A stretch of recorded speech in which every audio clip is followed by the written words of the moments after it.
Suppose on 1st January 2012, A sells goods to B for rupees 1000 on credit basis. And on the same date, A draws a bill for 3 months on B.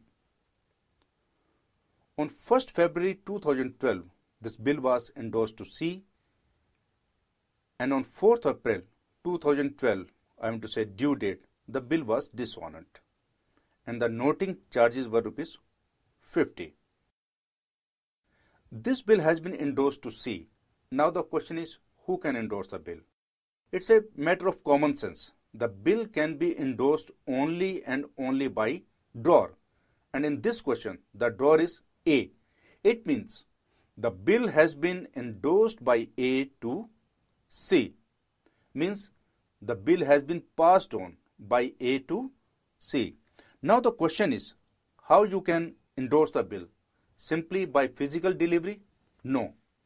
If you have got the bill, simply sign it on the back of the bill and you can write down the words endorsed in favor of C. In this way, the bill can be endorsed in favor of C by A. But be careful. If the bill is restricted, I mean to say the original bill contains the condition that this bill cannot be endorsed under any circumstances. In that situation, the bill cannot be transferred. Otherwise, the bill can be endorsed to C. Generally, all the bills are endorsable.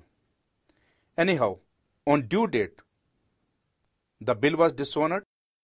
So B contacts A and offers him to accept a new bill and agrees to pay rupees 500 cash immediately.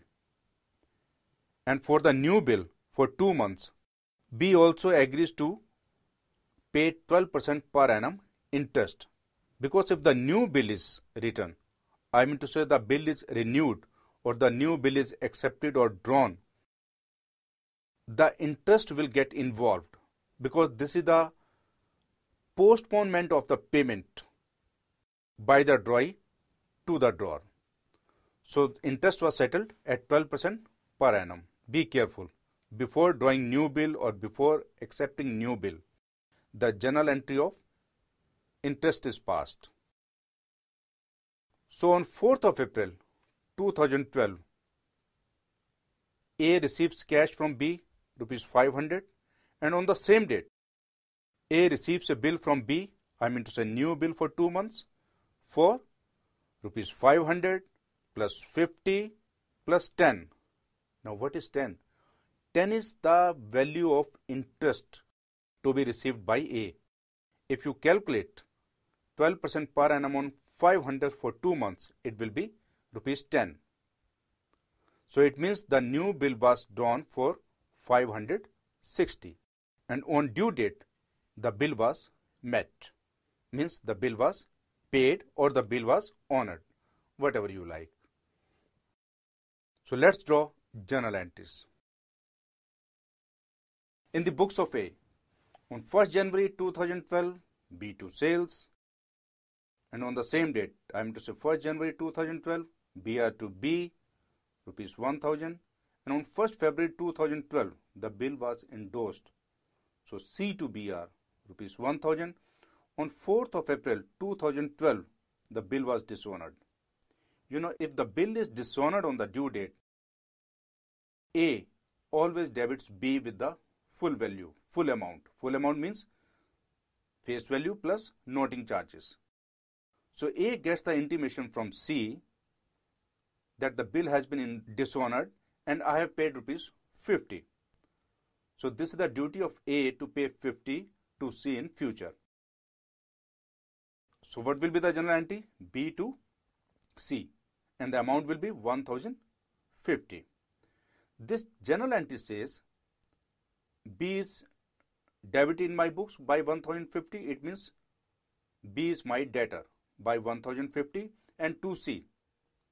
To credit C means I am going to make C my creditor for rupees 1050 because I have to pay 1000 for the bill and 50 for the noting charges.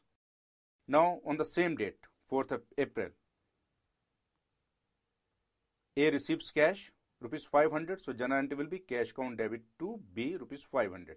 Very simple journal entry. On the same date, A draws a new bill on B. So before drawing a new bill, you have to pass the journal entry of interest. So what will be the journal entry? That will be B to interest. It means interest is my income for rupees 10 and B is my debtor for rupees 10. Means I have to receive this 10 rupees from B and this 10 rupees is my income. So new bill will be written. BR new to B 560. Then on due date, the bill was met. So what will be the journal entry? A himself was the holder of the bill. Means A retained the bill, I mean to say new bill, till maturity. So journal entry will be cash account debit to BR new 560. So let's prepare B's account in the books of A. On 1st January 2012 to sales rupees 1000. On 1st January 2012 by BR rupees 1000. Then 4th of April 2012 to C 1050.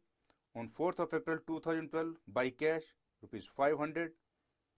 On 4th of April 2012 to interest rupees 10. On 4th of April 2012 by BR new 560.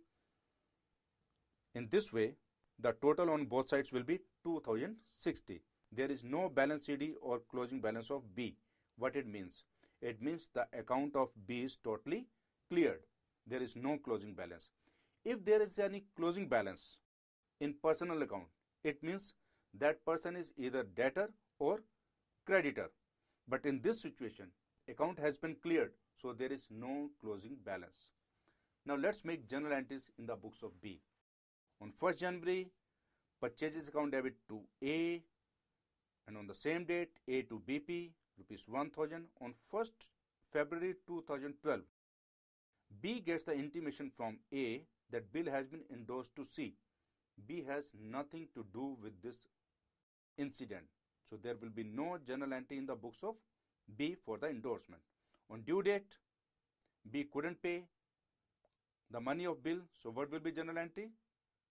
BP to A plus noting charges debit 50, BP debit 1000, to A 1050. This is the standard journal entry of B in case of dishonoring of bill. So today B paid rupees 500 cash. So A to cash rupees 500, and on the same date, I mean to say 4th of April, before accepting new bill, B will pass the journal entry of interest. Interest to A rupees 10. Interest debit means this is my expenditure. To A means A is my creditor. It means I have to pay rupees 10 in future on account of interest. Then accept the new bill. A to BP new 560. On due date, the bill was duly honored, I mean to say duly paid. So journal entry will be BP new to cash 560. In this way, the journal entries will be passed and the ledger will be prepared.